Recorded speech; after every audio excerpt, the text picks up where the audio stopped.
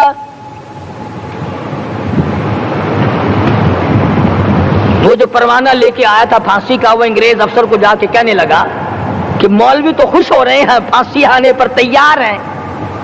انگریز کہنے لگا، ہم نے مولویوں کو خوش نہیں ہونے دینا، ہم نے پھانسی کینسل کر دی، ہم نے پھانسی کا حکم منسوخ کر دیا۔ مولانا کالے پانی کی کتاب میں لکھتے ہیں، جب مجھے پھانسی کی اطلاع ملی تھی، میں نے رات کو درخت کے پتے چبا کر روزے کی نیت کر لی، اپنے رب کی حضور میں جاؤں تو روزہ دار ہو کر جاؤں۔ یہی ہے وہ لوگ جن کے بارے میں کہتا ہے، لی پھرتی